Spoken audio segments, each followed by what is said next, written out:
I intend to make this a very quick video because really a lot of the points that I have made in other videos. It's about something I care quite a lot about. That's the issue of gun control in the States. Why do I care? I care because not because I'm anti-American, if anything because I'm pro-American and I want to see fewer Americans being killed. Obviously you'll tell by my accent that I'm not American, I'm from the UK. Contrary to the belief of the gun nuts, we are not living in a dictatorship that stops us having guns. The fact of the matter is most British people don't want guns. Okay? So let's just get that cleared up immediately. But anyway, this isn't about Britain, this is about something that I've just come across which really, it was so bizarre and so outrageous that I couldn't let it pass without making this video. So basically, an open carry activist in Texas has protested in front of Congresswoman Sheila Jackson Lee, who's African American. And that's significant because the sign he has held up is "Gun control equals slavery. Sheila Jackson Lee supports slavery." Let's just put that in context. This open carry activist, i.e. someone who believes that they need to bring a loaded weapon around public areas to demonstrate their freedom, has the audacity to call an African American congresswoman pro-slavery. I don't know much about her. I presume she's spoken out for gun control. But this is just, to me, this just shows how utterly insane the open carry crowd are. What they're essentially saying, therefore, is they're the only free people in the world. That's essentially what they're saying when you think about it. Under that line of thinking, the minority of gun owners who are open carry are the only free people in the world. Let's narrow that down again. The minority of American gun owners who are pro-open carry are the only free people in the world. So the other 7 billion of us, almost, are not free. We are living in dictatorships that stop us having lethal firearms. I mean, please liberate me. My appeal to the open carry crowd, please liberate me. I can't have a gun. I can't kill people. Please liberate me.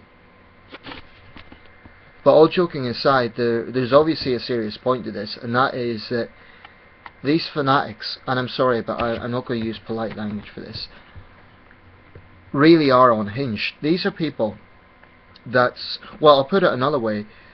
I strongly believe that anyone who feels the need to carry a loaded weapon around a public area is not a sane person. I strongly believe that. Like I said in all these videos, I have absolutely no problem with gun owners at all. And there has never been attempts to take away guns from responsible gun owners. Never.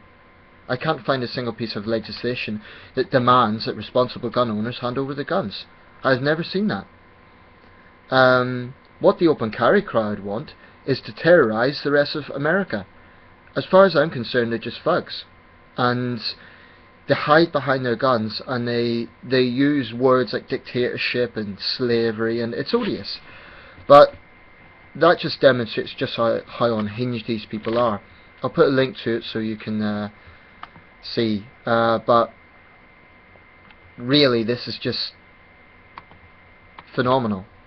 That they could actually stoop to that sort of, to compare the need to own a gun, the desire to own a gun, with freedom is utterly perverse.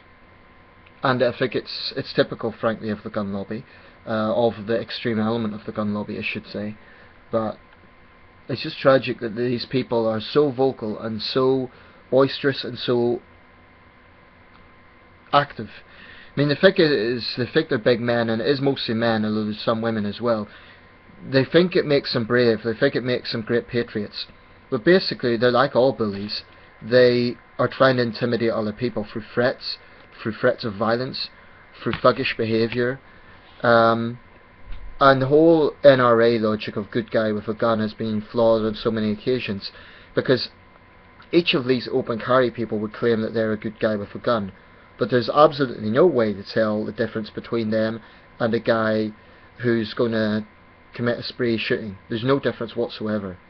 Now, I'm not saying that they will do that, but the point here is it's impossible to tell. So for the sane members of society, there's no way to tell that they're not potentially going to commit a shoot-up. And as if they couldn't get more low, these people do it in front of primary schools, they do it in libraries, they do it in coffee shops. They're deluded. I mean, I honestly think America has much more to fear from someone who is that paranoid that they think they're going to be attacked in a supermarket. This isn't people, you know, they're not going around a tough inner city area where there's lots of gangs. They're going around residential areas like with coffee shops and libraries. I mean, what exactly do they think is going to happen there? The real threat comes from them.